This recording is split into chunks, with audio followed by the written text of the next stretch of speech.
우리 한국인들이 자력으로 독립을 쟁취하지 못한 것은 참 안타까운 일입니다. 그래서 우리는 일본이 항복한 1945년 8월 15일을 독립기념일이라고 부르지 못하고 애매한 표현인 광복절이라고 부르죠. 예전에는 해방절이라고 부른 적도 있었습니다. 하지만 이럼에도 불구하고 우리 스스로도 독립을 쟁취하기 위한 노력을 했었다는 증거를 남기기 위해 우리는 나름 많은 노력을 기울였습니다. 우리가 일본인 총독의 통치를 받았던 일제시대, 그때 일본은 막강한 군사력을 가지고 있었죠. 그러나 그런 막강한 일본의 무력에도 기죽지 않고 무장투쟁을 벌여왔던 많은 항일투사들의 기록이 전해지고 있습니다. 엄밀히 말해서 이 항일투사들의 활동이 조선의 독립에 어떤 중대한 영향을 끼친 것은 없었습니다. 정확히 따지자면 모두 리틀보이와 팬맨 열사의 공이었죠. 아무튼 오늘은 그 중에서 1920년대에 강원도 일대를 신출귀몰 누비고 다녔던 공포의 장총단에 대해 알아보겠습니다. 여기 영화보다 더 영화 같은 이야기가 있습니다. 한일 합방 이전인 1907년과 1908년의 의병 활동 중에 돌아가신 아버지의 복수를 꿈꾸던 두 명의 조선인 청년. 이 두 청년은 우연히 만나서 의기를 투합하고 함께 일본에 대항해 무장투쟁을 전개하기로 선언했습니다. 이들의 활동에 대해 최근 보도된 관련 기사들을 보면 이들은 무려 19차례에 걸쳐 경찰관 주재소를 습격하고 일본인 경찰관을 사살하는 등의 눈부신 전과를 올렸고 독립운동 자금 모집에도 활발한 활동을 벌였다고 합니다. 이들은 주로 화승총과 엽총을 사용하였기 때문에 장총단으로 명명이 되었습니다. 장총을 들고 강원도의 산골을 누비며 일본인 경찰을 습격하고 독립운동 자금을 모아 상해 임시정부를 지원한 그들은 진정한 대한민국의 영웅이라 할 수 있을 것 같습니다. 이들의 항일운동은 늦은 감이 있지만 지난 2002년부터 2012년 사이 관련된 12분의 항일투사 중 5분께는 애국장이 서훈되었고 5분께는 건국 포장이 수여되었습니다. 그리고 이분들의 독립운동 사실과 국가유공자로서의 훈장 수여는 단지 개인의 영예를 넘어서 강원도 지역의 영예와 자랑으로까지 여겨지고 있습니다. 28살의 마만봉, 34살의 박순구는 1921년 9월 6일 밤 9시 홍천의 한 경찰관 주재소에서 10여 미터 떨어진 채소밭에 몸을 숨긴 채 각자 한 발씩 총을 발사합니다.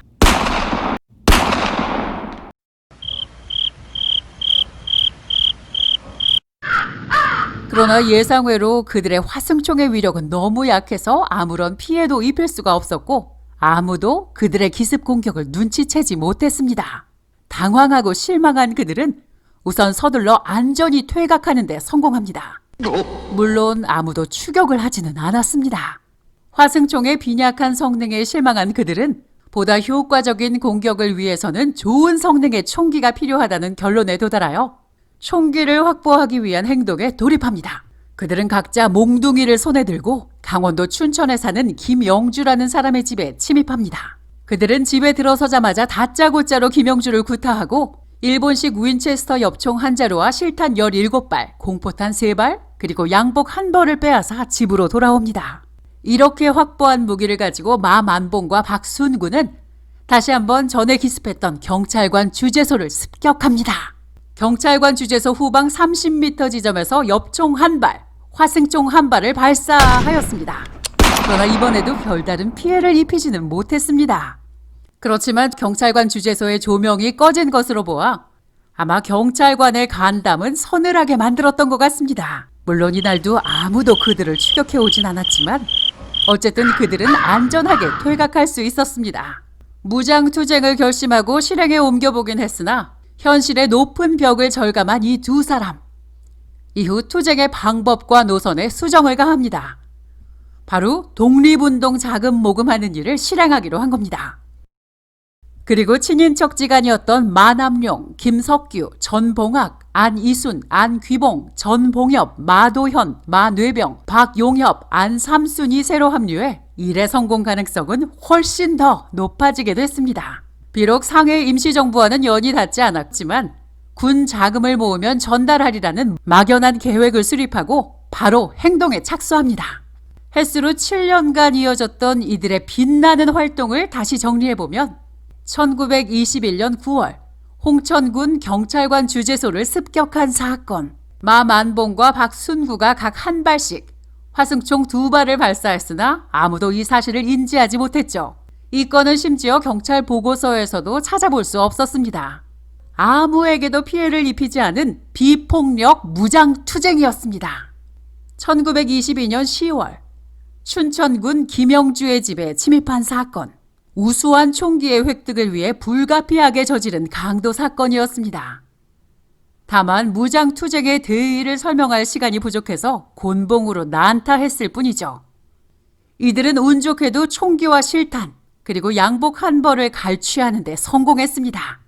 1923년 6월 제2차 경찰관 주재소 습격 사건, 김영주에게서 탈취한 엽총과 기존의 화승총으로 각 한 발씩 발사했으나 별다른 피해는 입히지 못했습니다. 1924년 9월 인제군 김수룡 집에 침입한 사건, 상해 임시정부를 사칭하며 총을 들이대고 36원을 갈취하는 데 성공하였습니다. 현재 가치로 대략 36만 원쯤 되겠네요. 1924년 12월 홍천군 장성칠의 집에 침입한 사건, 장성칠과 그 가족을 인질로 잡고 독립운동 자금을 내놓을 것을 요구했으나 장성칠이 도주해서 마을 사람에게 알리자 급히 도망쳐야 했습니다. 마을 사람들이 떠들썩하게 독립군들 환영해주러 올까봐 도망친 거겠죠? 1924년 12월 춘천군 정규영의 집에 침입한 사건, 정규영의 아들을 인질로 잡고 370원을 강탈하는 데 성공했습니다. 1926년 4월 홍천군 하영도의 집에 침입한 사건, 총을 겨누고 협박하여 20원을 강탈하는 데 성공했습니다. 1926년 5월 홍천군 하영도의 집에 재차 침입한 사건, 하영도에게 총을 겨누고 협박하여 105원을 강탈하고 집신 4족, 담배 10갑까지 강탈하는 데 성공했습니다. 무슨 상해 임시정부가 거지도 아니고. 1926년 인제군 김수룡의 집에 2차로 침입한 사건, 김수룡의 노모에게 총을 겨누고 돈을 요구했으나 미수에 그치고 말았습니다. 김수룡과 그의 노모는 항일 독립 정신이 부족했던 것으로 보이네요. 1926년 6월 홍천군 변월여의 집에 침입한 사건, 변월여에게 총을 겨누고 협박하여 110원을 강탈하는 데 성공했습니다. 1926년 9월 홍천군 유익렬의 집에 침입한 사건, 유익렬은 부재 중이었고 그의 아내와 장남을 구타하며 돈을 요구했으나 수중에 24원이 전부라며 내놓자 액수가 적다며 300원을 내놓으라고 구타를 계속하던 중 권총을 쏘아 두 사람을 모두 즉사시키고 말았습니다. 이들의 무장투쟁에서 첫 사망자가 나온 겁니다. 그것도 한 번에 2명이나.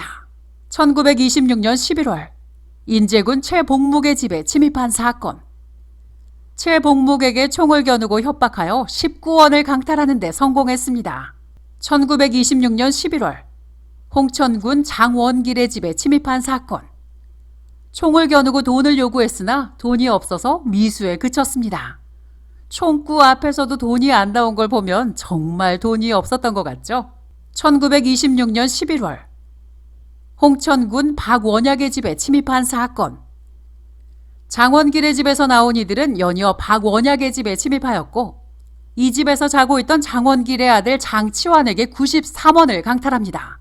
그리고 박원약에게서는 돈 8원과 집신 4족, 담배 4갑, 그리고 성냥 3개를 강탈하는 데 성공했습니다. 나름 대박 쳤네요. 1927년 1월 홍천군 최성규의 집에 침입한 사건, 총을 겨누고 협박하여 50원을 강탈했습니다. 1927년 1월 홍천군 조성현의 집에 침입한 사건, 최성규의 집에서 나온 이들은 곧바로 조성현 집에 침입했으나 조성현은 부재 중이고 아이만 집에 있었습니다.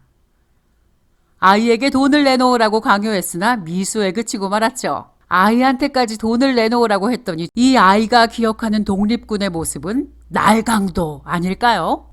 1927년 4월 춘천군 지성훈의 집에 침입한 사건, 지성훈에게 돈이 있다는 사실을 미리 조사하고 방문했지만 마침 지성훈은 부재 중이었고 그의 아내를 총으로 협박했지만 결국 돈을 강탈하는 데는 실패했습니다. 1927년 4월 춘천군 박명성의 집에 침입한 사건. 지성훈 집에서 군자금 모집에 실패하고 나온 길에 다시 박명성의 집에 침입하여 박명성의 처에게 돈을 요구했지만 산탄총알 31개 등의 물건을 강탈하는 데 그쳤습니다. 1927년 11월 인제군 최복목의 집에 재차 침입한 사건. 최복목의 아들 최규범을 인질로 잡고 협박하여 군자금 290원을 강탈하는 데 성공했습니다.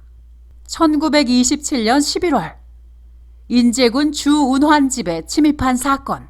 최복목 집에서 볼일을 마치고 나온 길에 주운환의 집으로 침입하여 총기를 겨누며 돈을 요구하여 7원 50전을 강탈하는 데 성공했습니다.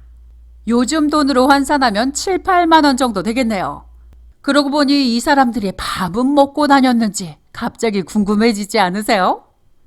1927년 11월 홍천군 장원길의 집에 침입한 사건.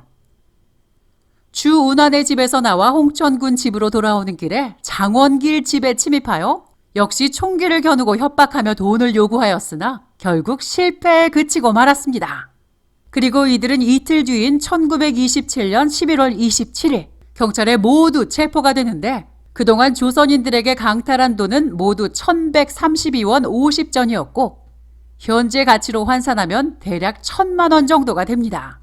차라리 인력거를 끄는 게 더 많은 돈을 모을 수 있지 않았을까 하는 생각도 들기는 합니다. 물론 이들은 상해 임시정부에 이 돈을 전달하지도 않았죠. 자, 지금까지 동네 사람들, 특히 조선 사람들만 골라서 벌벌 떨게 한 강원도 무장투쟁의 상징인 장총단의 활약상을 상세히 살펴봤습니다. 이들은 앞서 말한 대로 5명이 애국장을, 다른 5명은 건국 포장을 수여받은 분들입니다. 도대체 이들의 어느 활동이 독립유공자로서의 훈장을 추서받아야 할 부분인지 저는 잘 모르겠습니다. 여러분도 그렇지 않으신가요? 그런데 이 12분에 관한 국가기록원의 공식 자료를 보면 의도적으로 굉장히 모호하게 서술한 문장을 뒤섞어 놓은 것을 볼 수 있습니다. 마치 이들이 19차례에 걸쳐 경찰관 주재소를 습격한 것처럼 보이게 써놓았고 일본 경찰관을 사살한 적이 있다고 사실을 날조하고 있으며 조선인 부호층에게 군자금을 모금하거나 징수했다고 표현하고 있으나 실제로는 총구를 들이대고 강탈하다 결국 살인에까지 이르는 단순 살인 강도 행위를 저질렀다는 사실을 일부러 숨기고 있음을 알 수 있습니다.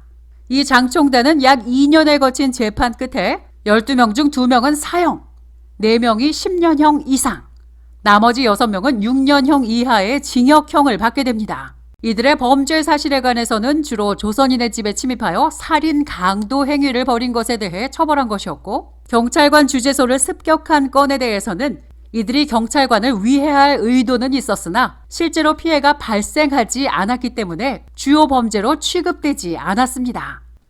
그러니까 한마디로 요약하자면 그냥 장총 강도단입니다. 안타깝습니다. 이것은 혼란한 사회적 분위기를 자신의 범행에 이용한 사람들이 많았다는 것으로 이해할 수 있으며 독립운동의 정당성을 심각하게 훼손시켰다고 보아야 합니다. 그럼에도 불구하고 이런 살인 강도들까지도 국가유공자로 만들어 독립운동가로 기념하는 이유는 뭘까요? 이들도 결국 반일 선동을 위해서 그리고 대한민국의 정통성을 증명하기 위해서 필요한 도구에 불과한 거 아닐까요?